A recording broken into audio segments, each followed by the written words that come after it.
The morning of October 3rd, 1938, started like any other Tuesday on Lenox Avenue.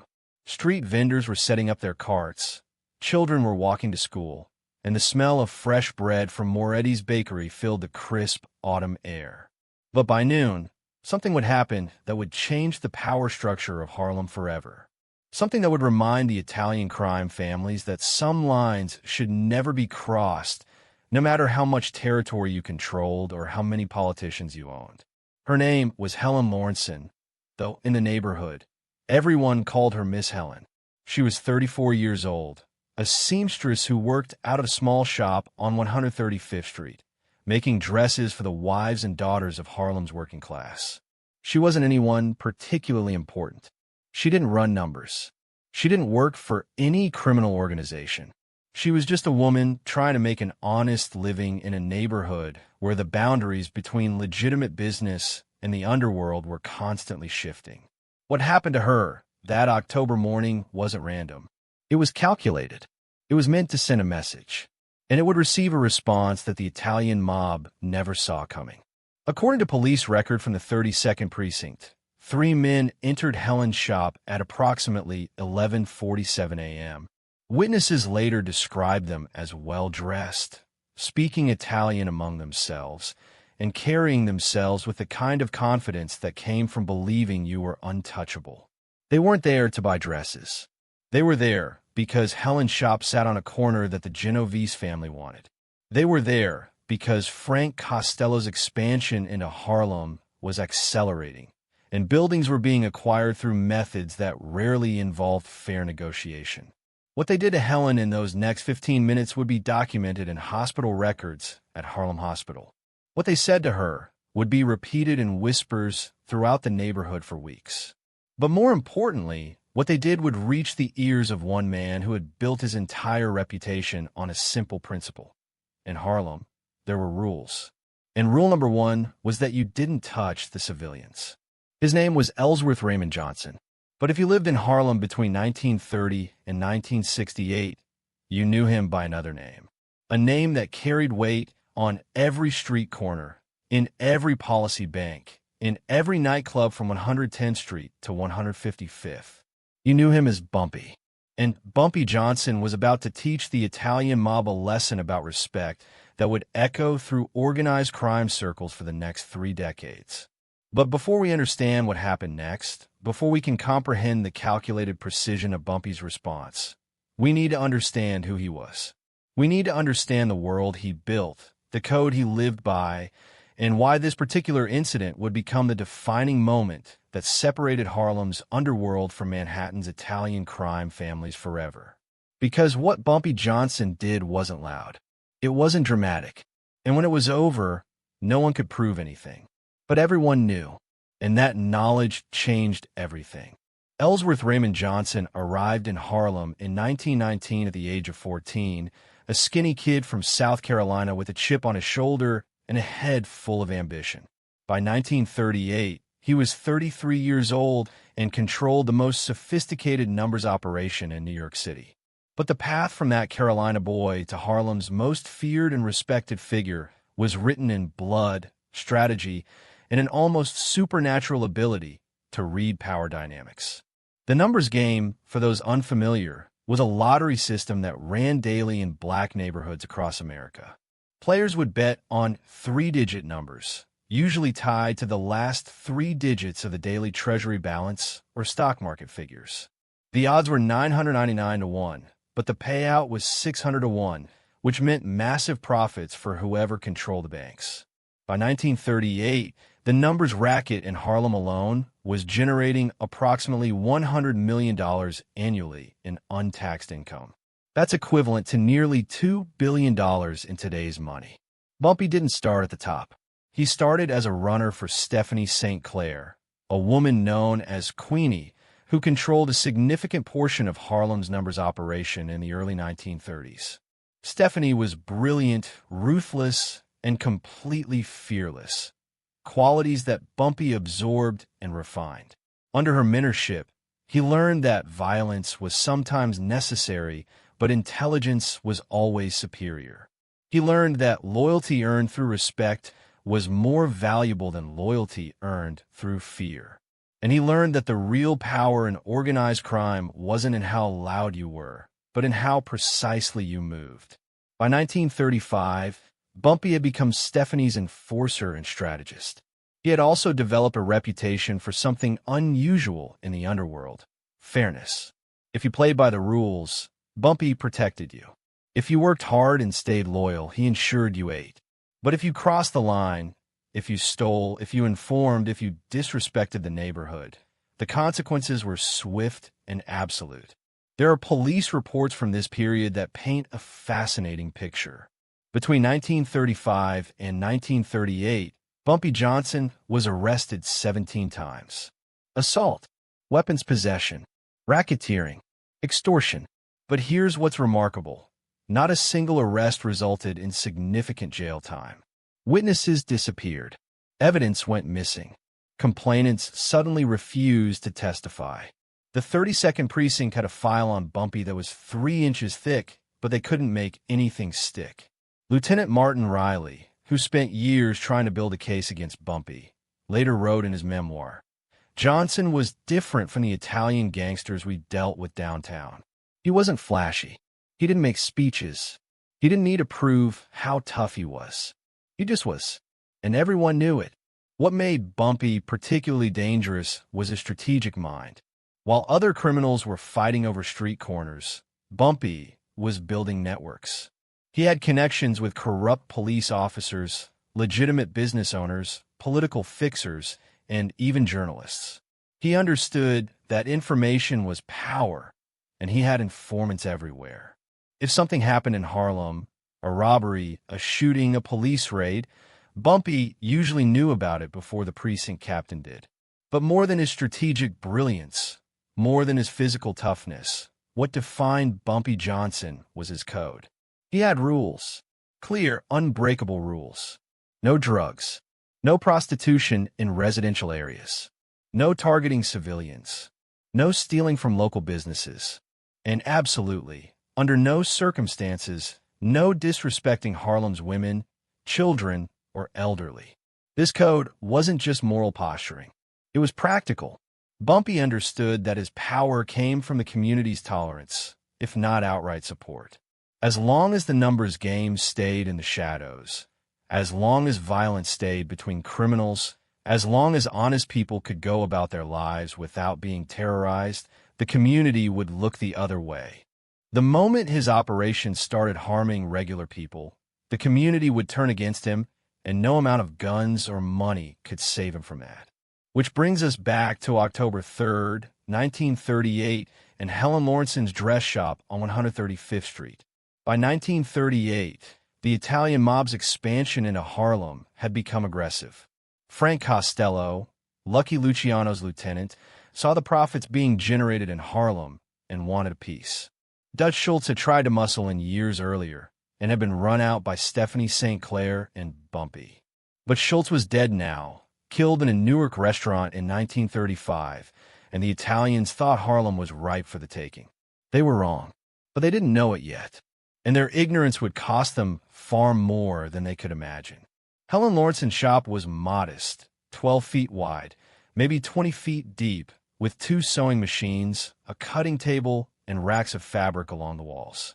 She rented the space for $35 a month from a landlord named Abraham Cohen, who owned 3 buildings on that block. Cohen was Jewish, careful, and had managed to avoid getting entangled in the underworld by staying neutral and keeping his rent reasonable. But Frank Costello's organization didn't care about fairness or neutrality. They wanted the corner, the building, the block, and they were acquiring property through a strategy that was brutal in its simplicity. Make the current tenants miserable until they leave, then buy the building from the landlord at a discount. The 3 men who entered Helen's shop that morning worked for Vincent Jimmy the Shiv Toscano, a Genovese family soldier who handled real estate acquisition in disputed territories. According to Helen's later statement to the hospital, which was corroborated by 2 witnesses who saw the aftermath, the men didn't waste time with pleasantries. The first man, who Helen described as stocky with graying hair, walked directly to her cutting table and swept everything onto the floor. Fabric, scissors, patterns, all scattered across the dirty linoleum. When Helen protested, the second man, younger and wearing a suit that probably cost more than she made in 3 months, grabbed her arm hard enough to leave bruises that would be documented by hospital staff 4 hours later. "You got 1 week to get out," he said. His accent was thick Sicilian. "After that, we come back. And next time, we won't be so nice." Helen was terrified, but she wasn't stupid. She knew these men weren't random thugs. She knew they represented serious people. But this was her shop, her livelihood, her dream. "I pay my rent," she said, her voice shaking. "You can't just—" The third man, who until that moment had been silent, stepped forward. He was tall, thin, with cold eyes that Helen would later say haunted her dreams for months. Without warning, he slapped her across the face. Hard enough that she fell against the wall, her lips splitting, blood running down her chin. "This is Italian business now," he said quietly. "You people need to learn your place. You people." Those 2 words would seal their fate, though they didn't know it yet. The men left. Helen stood in her destroyed shop, blood on her dress, tears running down her face, and tried to process what had just happened. She knew she should call the police. She knew it wouldn't matter. The police didn't care about a black woman's dress shop in Harlem. Even if they did care, they couldn't or wouldn't do anything about Italian mob intimidation. But Helen had a cousin. His name was Marcus, and Marcus ran numbers for Bumpy Johnson. Within 2 hours, Marcus was sitting in Helen's shop, listening to her story, looking at her swollen face, and feeling his hands shake with rage. Within 3 hours, he was sitting in a speakeasy on 147th Street, waiting for an audience with Bumpy. The speakeasy was called Ronnie's, though everyone knew Ronnie had been dead for 5 years, and the place was actually owned by a woman named Delilah, who made the best corn whiskey north of Atlanta. It was early afternoon, and the bar was nearly empty except for 2 men playing dominoes in the corner and a woman sweeping the floor. Bumpy arrived at 3:15 p.m. He wasn't alone. He never was. He had 2 men with him, Junie Bird, his main enforcer, and a younger guy named Lewis Rowell who handled communications and logistics. Bumpy himself was of average height, maybe 5'10", but he carried himself like he was 7 feet tall. He wore a well-tailored suit, a fedora, and moved with a slight limp, the result of a street fight years earlier that had left him with his nickname. The limp made him distinctive, memorable. Bumpy, like the uneven gait that identified him on any Harlem street. Marcus told him everything.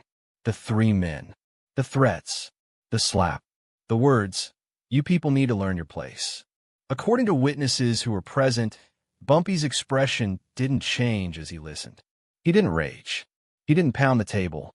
He simply nodded, asked a few quiet questions, descriptions of the men, exact time, any names mentioned, and then stood up. "Your cousin," Bumpy said. "She okay?" "Scared," Marcus replied. "But yeah, she's okay. She won't be bothered again," Bumpy said. It wasn't a promise. It was a statement of fact. "Tell her to keep the shop open. Normal hours. Nothing changes." "Bumpy, these are Costello's people. I know who they are." Bumpy's voice was quiet, but there was steel underneath. "And now they're going to know who I am." If you've made it this far, if you're invested in seeing how this story unfolds, do me a favor. Hit that subscribe button. This is the kind of deep dive history that takes real research, and your support helps me bring you more stories like this. Stories that don't get told in history books. Stories about power, respect, and what happens when worlds collide. Now, let's get back to October 1938, because what happened next would become legendary. Understanding Bumpy Johnson's response requires understanding how he'd built his operation. Unlike the Italian mob families with their hierarchical structures and formal positions, Bumpy's network was fluid, decentralized, and remarkably efficient.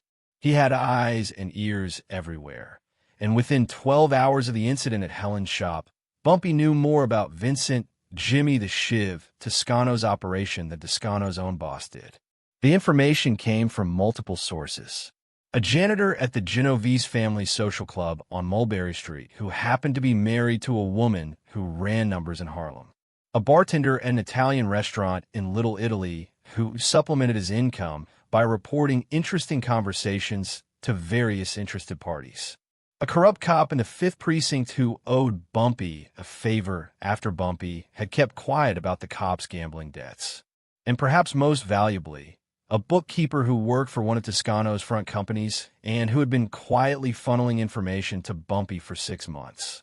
By the morning of October 4th, Bumpy had a complete picture. He knew that Toscano was overseeing the acquisition of 8 properties in Harlem. He knew that 5 property owners had already sold under duress. Not because we destroyed him, obviously, but because WNYC decides he's too controversial, too expensive, too much of a political liability to keep. Can it be done in 30 days? Henderson asked. If we execute every track simultaneously and coordinate timing, yes. The key is making multiple problems converge at once. Legal complaints, political pressure, community demands, media criticism, economic concerns, internal staff issues. Individually, WNYC could weather any one of these. Altogether, they become overwhelming. Stephanie smiled with approval. You've learned well. This is exactly how you fight institutional power. Not by attacking directly, but by activating multiple pressure points until the institution decides that preserving the status quo costs more than changing it.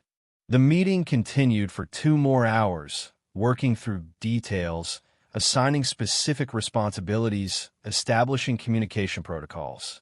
By 12:34 p.m., when everyone left, the machinery was in motion. Walter Hartley had broadcast for 30 minutes on March 14th. Over the next 30 days, that broadcast would cost him everything. Days 1 to 5. March 15th to 19th, 1962. On March 15th, Raymond Marcus filed a 47-page complaint with the FCC alleging that Walter Hartley's March 14th broadcast violated fairness doctrine requirements by presenting controversial claims about a private citizen without opportunity for response or balancing perspective. The complaint was meticulously documented. It included transcripts of the broadcast, obtained from WNYC's required recordings, citations of specific FCC regulations, legal precedents about broadcaster obligations, and affidavits from community leaders attesting to the inflammatory and unbalanced nature of the content.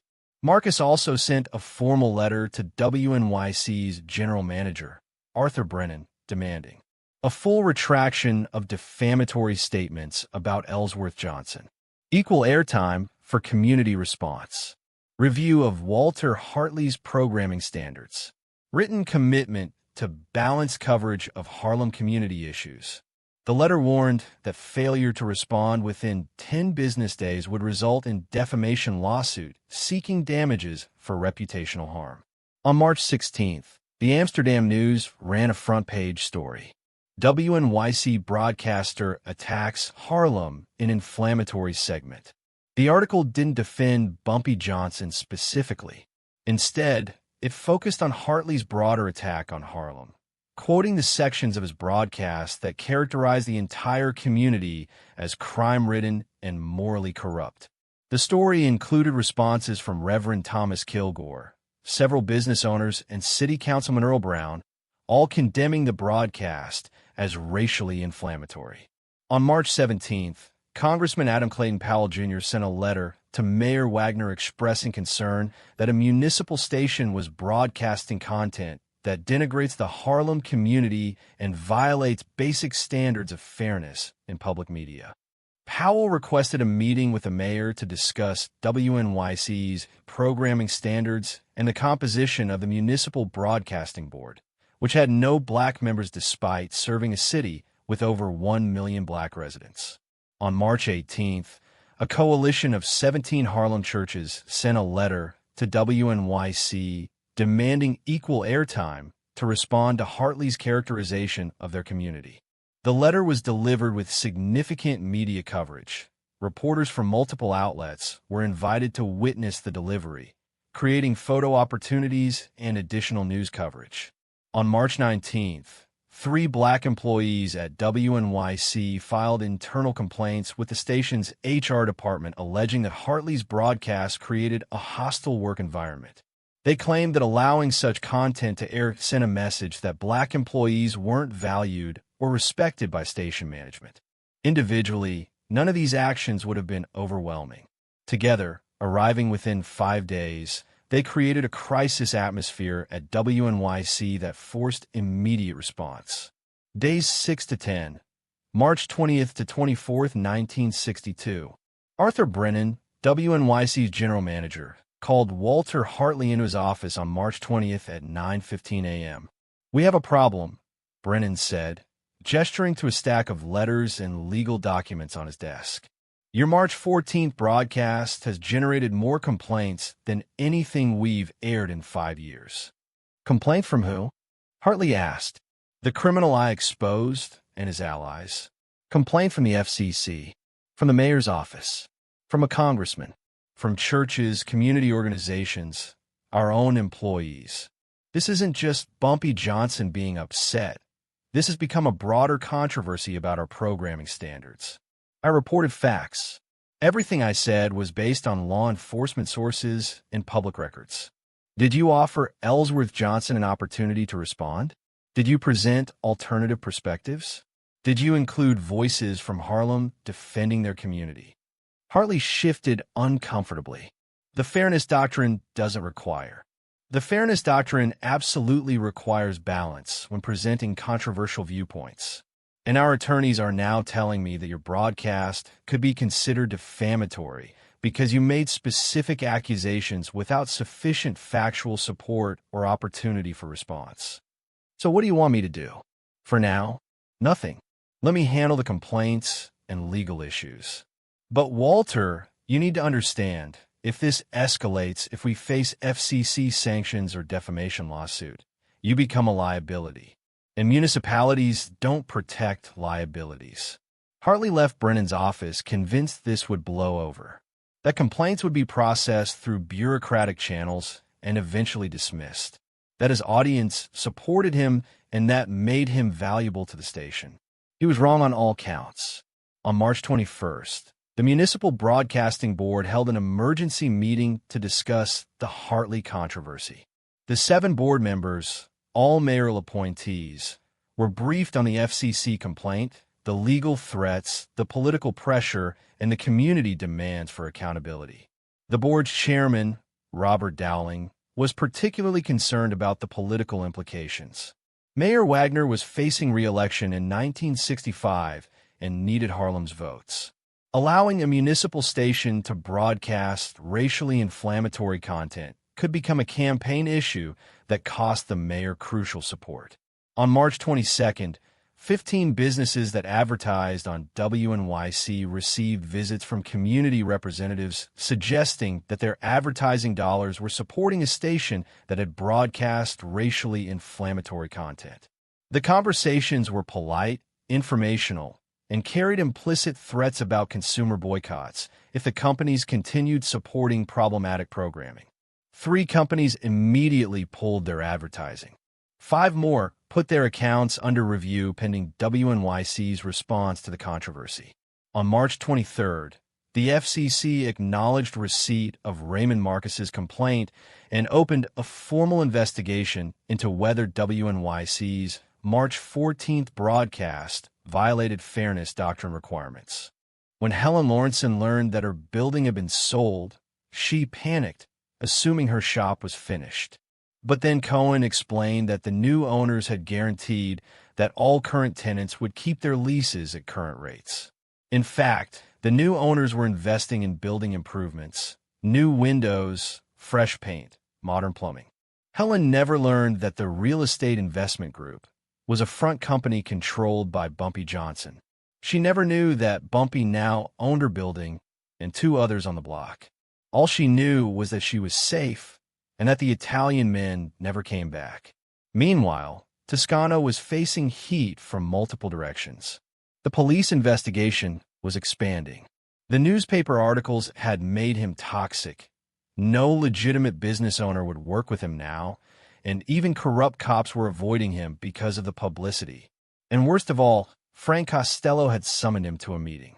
The meeting took place on October 10th at a restaurant in Little Italy called Umberto's. According to sources who were present, Costello was icily polite. He asked Toscano to explain the warehouse raid. He asked about the newspaper articles. He asked about the unauthorized expansion into Harlem. Toscano tried to explain. He said he'd been trying to secure territory for the family. He said the Harlem operations were profitable. He said the heat would blow over. Costello cut him off. "You hit a civilian woman. She was in the way." "You hit a civilian woman," Costello repeated, his voice dropping lower, without approval. "In someone else's territory. And now we have police raids, newspaper stories, and community protests. You made us look like animals." There are different accounts of what happened next. Some sources claim Costello stripped Toscano of his position immediately. Others suggest Toscano was given a chance to fix the situation but failed. What's certain is that by the end of October 1938, Vincent "Jimmy the Shiv" Toscano was finished as a player in New York's organized crime world. He would spend the next few years handling low-level collections in Brooklyn before disappearing entirely from the historical record. But for our purposes, what matters isn't Toscano's fate. What matters is that Bumpy Johnson had sent a message that reverberated through every Italian crime family in New York. Harlem had rules, and those rules would be enforced. What happened after the Toscano incident wasn't documented in police files or newspaper articles. It happened in quiet conversations, behind closed doors, in meetings that left no paper trail. But the results were real and lasting. In November 1938, approximately 6 weeks after the incident at Helen's shop, representatives from Frank Costello's organization reached out to Bumpy through intermediaries. The message was simple. They wanted to talk. The meeting took place at a neutral location, a restaurant in Midtown Manhattan, owned by a Jewish businessman who did business with both the Italian families and Harlem's independent operators. Present at the meeting were Frank Costello himself, his lieutenant Tony Benderstrallo, Bumpy Johnson, and Stephanie St. Clair. According to Stephanie's later accounts, documented in interviews she gave years later, the meeting was remarkably cordial. Costello was pragmatic. He acknowledged that Toscano had operated without proper authorization and had created unnecessary problems. He made it clear that the Italian families had no interest in a war with Harlem's operators. But Costello also wanted something in return for his implicit recognition of Bumpy's authority, cooperation on certain matters. Specifically, the Italian families wanted to ensure that Harlem's numbers operations didn't expand into their territories. They wanted guaranteed access to certain distribution channels for their legitimate businesses. And they wanted assurance that Bumpy's network wouldn't provide sanctuary to anyone who crossed the Italian families. Bumpy's response was characteristically pragmatic. He agreed to reasonable boundaries. He agreed that expansion would require consultation. He agreed that he wouldn't harbor Italian mob targets. But he also established his own conditions. The Italian families would stay out of Harlem's internal operations. They wouldn't target civilians. They wouldn't use the aggressive tactics that Toscano had employed. And most importantly, they would respect Harlem's independence. Both sides honored this agreement for years. It wasn't a formal treaty. There was no document, no witnesses, no ceremonial handshake. It was simply an understanding between professionals who recognized that cooperation was more profitable than conflict. The Italian mob continued to have relationships with some Harlem operators, but they no longer tried to take over. Bumpy continued to run his numbers operation, but he didn't expand into Italian territories in Little Italy or the Bronx. The boundary lines were fluid but respected. This understanding had profound implications for organized crime in New York City. Unlike other American cities where Italian crime families completely dominated the underworld, New York maintained a degree of diversity in criminal operations. Harlem remained largely independent. Black gangsters like Bumpy maintained power and respect that was unusual in the segregated landscape of 1930s America. Helen Lawrenson continued operating her dress shop on 135th Street until 1952, when she retired and moved to Philadelphia to be closer to her daughter. She never knew the full extent of what Bumpy had done to protect her. She knew that the Italian men never returned. She knew that her rent stayed reasonable while other properties in Harlem became unaffordable. She knew that, for reasons she didn't quite understand, her little shop seemed to exist in a bubble of safety in a neighborhood where intimidation and violence were constant threats. In 1947, nearly 10 years after the incident, she wrote a letter to the Amsterdam News thanking the community leaders who protected small business owners during the difficult years. The letter was published. Bumpy, if he saw it, never commented. The incident with Toscano became part of Bumpy's legend, though the details were usually distorted in the retelling. Some versions claimed Bumpy had Toscano killed. Others said he'd beaten him personally in a street fight. The truth, that Bumpy had destroyed Toscano's career through strategic pressure, information warfare, and calculated alliances, was less dramatic but far more revealing of Bumpy's actual method. Because that's what made Bumpy Johnson different from most gangsters of his era. He understood that sustainable power came from intelligence, not violence. He understood that respect earned through protection was more valuable than fear created through intimidation. And he understood that the real art of power was making your enemies destroy themselves while you maintained plausible deniability. The code that Bumpy lived by: protect civilians, respect the neighborhood, keep violence between criminals, wasn't just a moral stance. It was a practical strategy that allowed him to maintain power for decades in an environment where most gangsters burned out fast or ended up dead. When Bumpy finally died in 1968, he was 62 years old and still powerful, still respected, still feared by those who crossed him and admired by those he protected. Frank Costello, interviewed years later about his relationship with Harlem's independent operators, said something telling. We learned early on that Harlem was different. The people there had their own structure, their own rules. And the smartest thing we did was respect that. Johnson wasn't someone you controlled. He was someone you dealt with as an equal. Anyone who forgot that paid a price. The incident with Helen's shop was one of many moments where Bumpy established boundaries and enforced consequences. But it stands out because it encapsulates everything about his approach to power. He didn't escalate unnecessarily. He didn't resort to violence when intelligence would work better. He protected someone who couldn't protect herself. And he did it in a way that sent clear messages to multiple audiences simultaneously. To the Italian mob, Harlem has power, and that power will be respected. To the Harlem community, you are protected, and those who harm you face consequences. To potential rivals, smart beats strong, and I'm smarter than you. To corrupt officials, I can help you or hurt you, and which one happens depends on your choices. The ripple effects of this incident extended far beyond October 1938. The understanding between Bumpy and the Italian families created a template for cooperation between different criminal organizations.